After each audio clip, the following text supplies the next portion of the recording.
My name is Lily Carter, and the night I met him still burns inside me like a small fire I can't put out.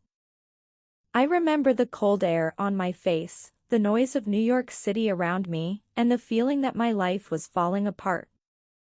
I was standing on a crowded street, holding a cheap cup of coffee with shaking hands, when everything changed. I was 22, tired, and broke. I worked 2 jobs in Manhattan, and still, I could barely pay rent for my tiny room in the Bronx. Most days, I woke up before sunrise and came home after midnight.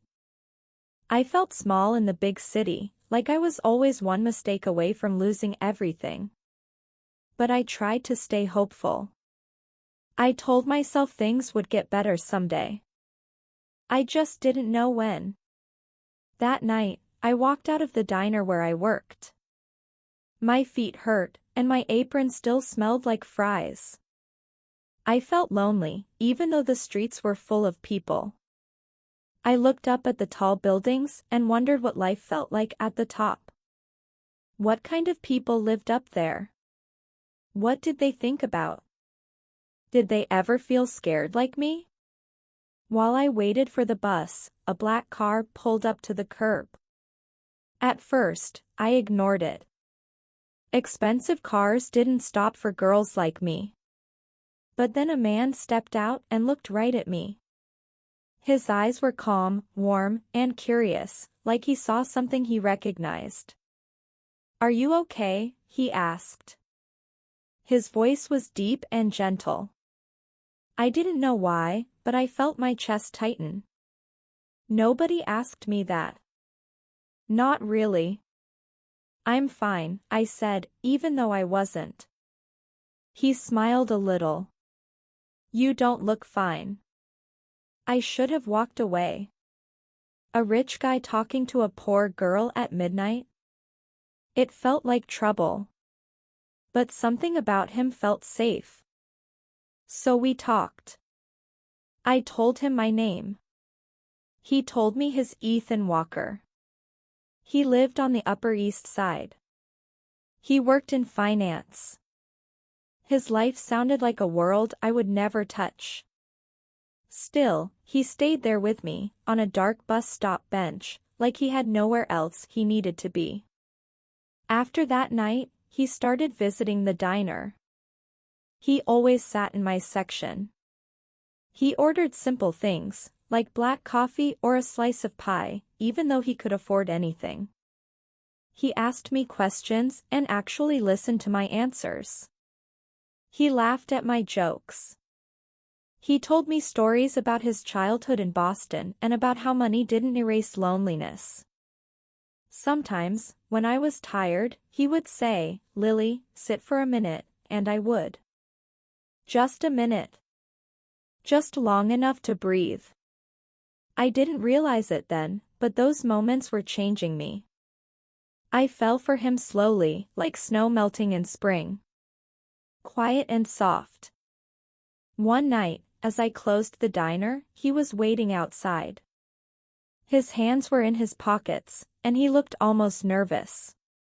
"Walk with me?" he asked. We walked down a quiet street.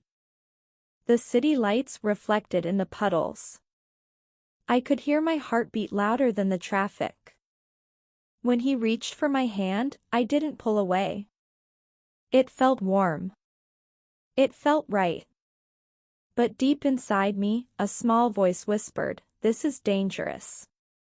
A rich man and a poor girl. 2 different worlds.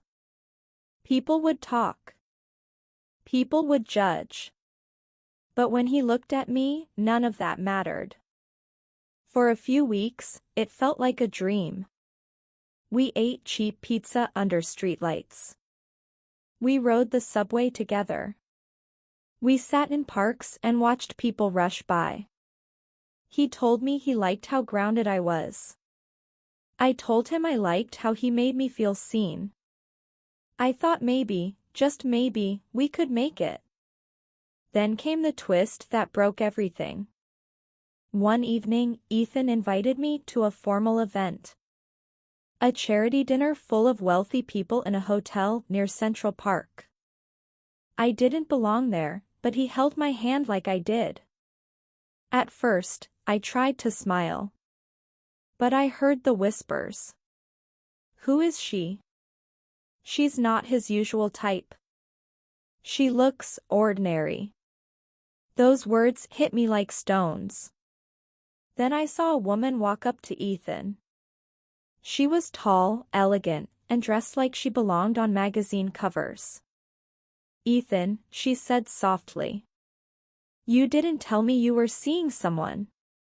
He stiffened. Madison, we're not, it's not. Not what? Not serious? Not important? My throat closed. My heart felt like it was sliding down my chest. Madison looked at me with a small, sharp smile. He and I were together for years, she said. Everyone thought we'd get married. I looked at Ethan, hoping he would deny it. He didn't. He just looked, conflicted. That hurt more than anything. I excused myself and walked out before the tears came. I didn't want him to see me cry. I didn't want anyone to. He chased after me into the cold December air. Lily, wait, he said. Please. It's not what you think. But I was shaking. Then what is it, Ethan? What am I to you? A secret? A break from your real life? No, he said quickly. You're more than that. Then why didn't you say something? Why did you just stand there? He opened his mouth, then closed it. He didn't have an answer. And that silence broke me. I turned away and walked down the street. He didn't follow this time. For days, I couldn't sleep. I replayed everything in my mind. His smile. His touch. His silence. I felt stupid for thinking someone like him could love someone like me. He sent messages. He called. I ignored everything. It was easier to pretend I didn't care than admit that I did. 1 week later, he came to the diner. I froze when I saw him standing in the doorway, looking lost. Lily, he said softly. I'm sorry. I should have stood up for you. I should have told Madison the truth. I was scared. Not of you. Of losing everything I thought I needed. I swallowed hard. My hands were shaking. And what about me? He stepped closer. You were never a secret. You were the first real thing in my life in a long time. I wanted to believe him. But my heart still hurt. I don't know if we can fix this, I whispered.